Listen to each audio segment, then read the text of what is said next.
The Wake Up Call, Part 4. The aim of my books. My aim is to share with you information that will help you to get a glimmer of how it feels to be awake and at peace with yourself and your loved ones, because that is all it takes to start the process of enlightenment. Once the process has started, no matter how often you slip backwards, you cannot fail. I'm going to talk about how to access happiness and contentment amongst a whole host of other subjects. My aim in all of this is that I will talk in a way that is easy to understand and doesn't need you to be searching in a dictionary for the meaning of every other word.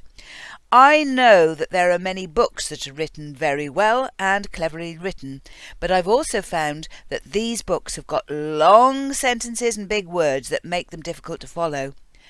I think that puts a lot of people off reading them because it takes too much effort to understand them, and so many people miss out on a load of really good stuff because it's written too cleverly.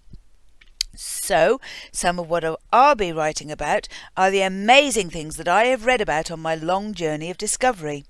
Actually, it's better than that, because what I'll be doing is sharing with you what I have done with what I've discovered and suggesting how best to make it all work for you.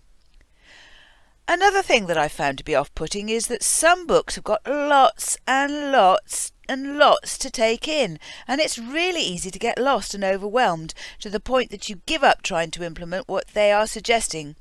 Because of that, I've chosen to do is to keep all of my books narrowed down to one particular subject. This has got several benefits.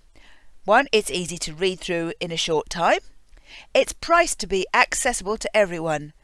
There's not too much to think about at once. There's just enough to have a go at without it being too daunting, and it's easy to carry around with you. This way, I think that they will help as many people as possible to have happy and fulfilling lives. So with that said, where am I going to start from?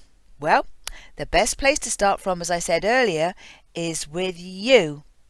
If you're anything like me, and I imagine that in many ways you probably are, then that can seem like a pretty dismal place to start from. However, when you realise that the only person on the whole planet that you can have any lasting influence over is you, then you'll have discovered the first secret that will give you the power to transform your world. Where you find yourself today is the total accumulation of everything that has ever happened to you or around you. There are loads of things that you will not remember, and some that you will remember only too well. What is certain, though, is that if you are listening to me, then you have survived whatever life has brought for you. So that gives you a huge advantage already. If you are alive and able to put into practice some of the simple ideas that I will suggest to you, then you truly are at the start of the most exciting adventure of your whole life. The adventure to transform your life into the most satisfying and fulfilling one you can imagine. And anything that you can imagine, you can bring into being. Think about that for a moment.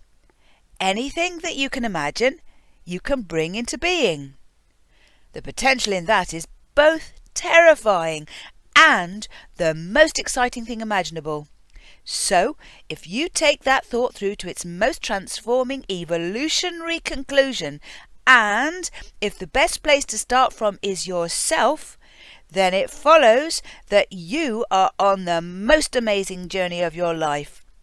It is the journey to find yourself, to fall in love with yourself, and to fully appreciate how valuable your personal perspective is to the overall picture. Do you choose to discover your life purpose? Would you like to wake up every morning happy to be who you are? How much would you love to be able to look back over your day, your week, or even your life with sheer delight at the amazing adventure that you are having, knowing that you have been the best version of yourself always?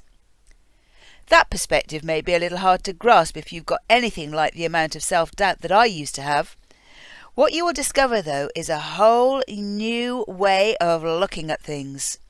The way that I see it is that we can all only be who we are capable of being at any time. Sometimes that may be more than other times. Sometimes that may be much less. We actually create trouble for ourselves when we tell ourselves off for the times that we are only able to be less. And we are masters at telling ourselves off. And the next section will be the human condition. So look out for the wake-up call, part 5.